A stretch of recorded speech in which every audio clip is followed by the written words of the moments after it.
ഇപ്പോൾ വലിയൊരു ആശങ്കയെ മാറുന്നുണ്ട്. മാത്രമല്ല ഇന്നത്തെ ഇപ്പോഴത്തെ ആരോഗ്യമന്ത്രി കെ മുരളീധരൻ നേരത്തെ പറഞ്ഞൊരു പ്രസ്താവന, ഈ എണ്ണം കെട്ടവൻ ഭരിക്കുമ്പോൾ പലതും സംഭവിക്കും. ഇന്നലെ അദ്ദേഹത്തിന് എല്ലാ ദിവസവും പറയാൻ കഴിയില്ല. ഇന്നലെ അദ്ദേഹം അതിന് മറുപടിയായിട്ട് പറഞ്ഞത് മന്ത്രിയായിരുന്ന സമയത്ത് പലതും പ്രതിപക്ഷത്തിരിക്കുന്ന സമയത്ത് മുരളീധരൻ പറഞ്ഞത് രണ്ടും രണ്ടാണെന്നാണ്.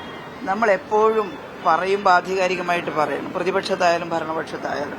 ഇന്നലെ കാസർഗോഡ് നിന്ന് ഞാൻ നിങ്ങളെല്ലാവരും ചോദിച്ചപ്പോൾ പ്രതികരിച്ചിരുന്നു. ഏതാണ് ഭരണമെന്നോ ഏത് പാർട്ടിയുടെ മന്ത്രിയാണെന്നോ ഒന്നും നോക്കിയിട്ടല്ല ഈ പകർച്ചവ്യാധികളെല്ലാം വരുന്നത്. അപ്പോൾ വരുമ്പം അതിനെ നേരിടാൻ ഒരുമിച്ച് നിൽക്കണമെന്നാണ് ഞാൻ ഇന്നലെ എൻ്റെ ഒരു അനുഭവത്തിൽ പഴയൊരു മന്ത്രി എന്നുള്ള നിലയിൽ ഞാൻ പറഞ്ഞത് അതാണ്. അത് തന്നെ എനിക്ക് ഇന്നും പറയാനുള്ളൂ.